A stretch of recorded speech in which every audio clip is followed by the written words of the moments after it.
Now, we haven't spent time talking about the bad stuff Well, because let's talk about the bad stuff. listen, my whole philosophy is that if you spend more time putting good things in your body, you're just not going to have as much room for the bad stuff. But let's talk about the bad stuff. Look, we all know that there are foods that are very common that we've all grown up eating that aren't so good for us, right? And one of the things that I got to say up front is I don't do what a lot of social influencers do. I don't food bash, brand bash. I don't try to shame people for what they eat. Listen, I love some snacks every now and then as much as the next person. And it's totally fine because if you spend most of the time activating your body's healthy systems, the hardwiring, you can afford to take a hit every now and then. It's like just putting some of that crappy gas in your tank every now and then. You're going to bounce right back. We're very, very resilient. That said, I do think it's important for people to understand that, we're beginning to understand why certain foods that are not so good are really bad for you. Okay. And a great one that I always pick up with is soda. Okay. Whether you get the blue can or the red can, or whether you have regular soda or diet soda, any soda is really not healthy for you in the long run. Even the zeros and the diets and Especially those. What do you mean, especially those? Especially the diets. The history of soda goes, I think, back to France, where they were serving fruit juices, and somebody came up with this entrepreneurial idea. Let's bubble some things into the fruit juice and see if we can actually have a crowd pleaser. All right. And I think that was the birth of soda. All right. The soda fountain and everything else. Right. You got to actually put you got to put the gas in there. Fast forward 20th century. Now you've actually got mass production of these sodas. Turns out that regular soda, regardless of what brand it is, actually contains a can of regular soda contains 7 to 9 teaspoons of cane sugar. Wow. You come to my house and I offer you a glass and I put 9 teaspoons of sugar in it and say, here, have this, Mel. You'd go, that's disgusting. I'm not going to do that. That's what's happening when you're actually drinking soda. Wow. Now, that amount of sugar overload, carb overload, we talked about carb overload earlier. All right. Now you're like really flushing out that tank's filling up real fast now and spilling over. But on top of that, you're overloading your metabolism because remember those hormones that have to collaborate to be able to really bring in the blood sugar to make sure you got enough energy. When you flood that system, all right, your system doesn't go so well. It doesn't function so well. It starts to derail a little bit. Listen, a single can, even 2 every now and then, you're going to be just fine. All right. Your body's not going to love you for it, right, but it'll get back to itself pretty quickly. But, when I was in medical school, I remember distinctly, there was a classmate of mine, so future doctor at the time, who was bragging that he would have 2 6-packs of soda every single day to get through the day. I mean, that's 12 cans of soda. Geez, think about the amount of sugar that person was actually putting into his system every day. It's like 108 teaspoons. Yeah, right? I mean, just think about the big pile.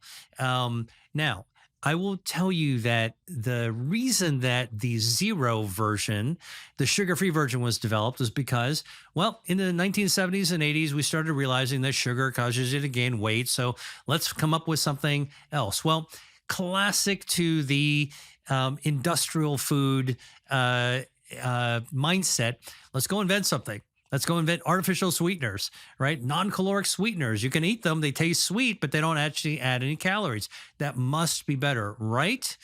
Well, we thought so, except that research has shown that people who drink a lot of diet soda, they actually gain weight too.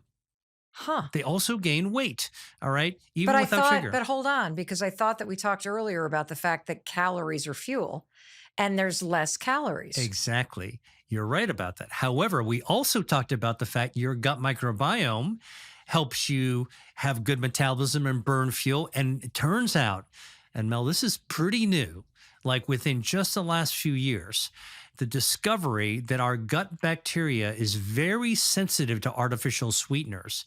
And so artificial sweeteners actually kill off some of the good, healthy gut bacteria.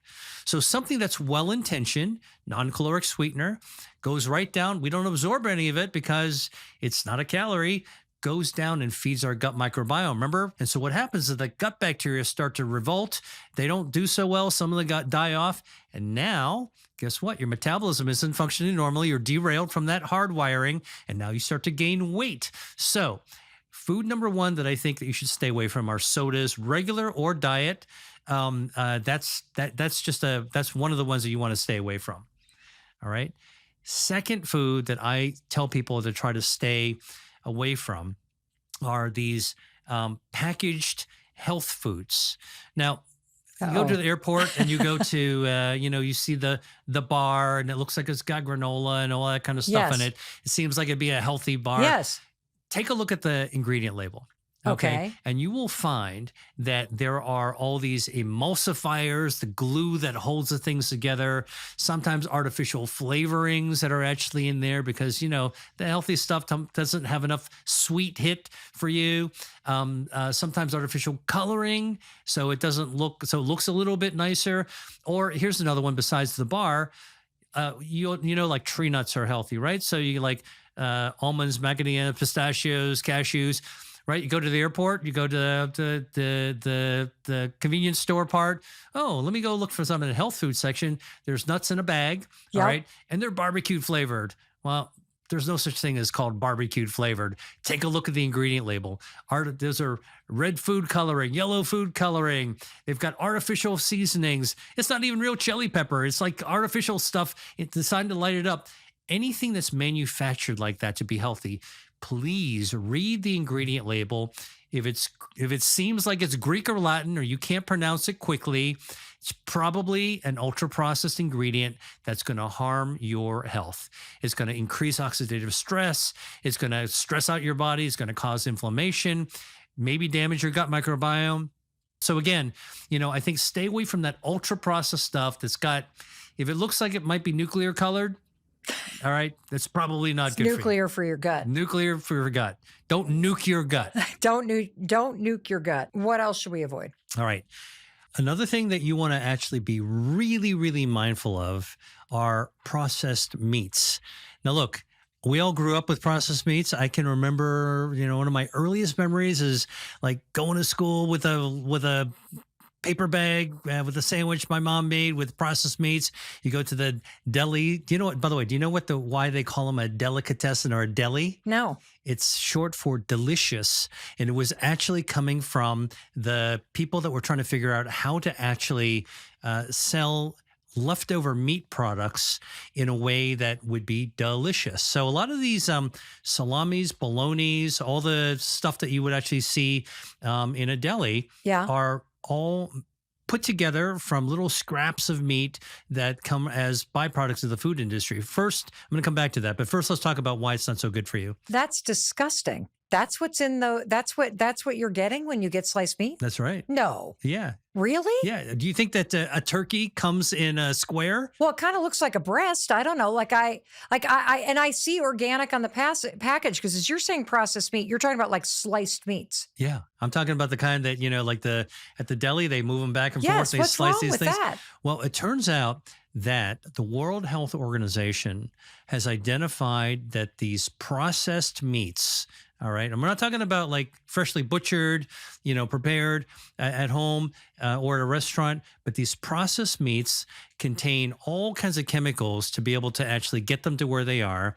And they have been classified as a class 1 carcinogen by the World Health Organization. All right, we're talking about bologna, salami, pepperoni. And by the way, I remember I had a patient once who was a former USDA inspector. Okay, and he was retired by then. And I would love to talk to my patients about their jobs, like things that I didn't know, like the lobster guy what happens in a lobster boat? Well, this guy, USDA inspector, I would say, tell me, spare no details. Tell me everything about the meat inspection. He's like, well, let me just tell you, I had to change my boots, my rubber boots, every 4 months because the stuff on the floor, the liquid from the places that made processed meats would dissolve my boots. Oh my God. And so that made me that kind of cued me in that there's probably stuff in the meats that are not so good for you. And it's not just the nitrates. I mean, it's like the synthetic nitrates that they put in there, other preserves and coloring. But class 1 carcinogen, abundant evidence that it likely to increase a risk for cancer, especially colon cancer. Not surprisingly, right? You're eating a lot of this stuff and it goes down to your gut. But I learned something recently that, when you go to the deli, and let's say you're ordering bologna or salami, right? It's a meat in a cylinder, and animals don't come in cylinders like that. But again, this is the meat scraps. And I learned about this, by the way, from a podcast called Science Versus. It's a really good podcast. And what I found out, because I'm learning about this, is that it's originally the meat scraps are all put together, and then the U.S. military invented a meat glue that would take scraps that you could pulverize and stick in there. Like the particle board that we actually have for wood. Like you go to the big box stores. These deli meats are basically the particles are meat particles that are glued together and then molded into a cylinder. Well, it's true. It does come in a tube wrapped in plastic. Exactly. I just assumed that was a part of an animal's body. Totally not.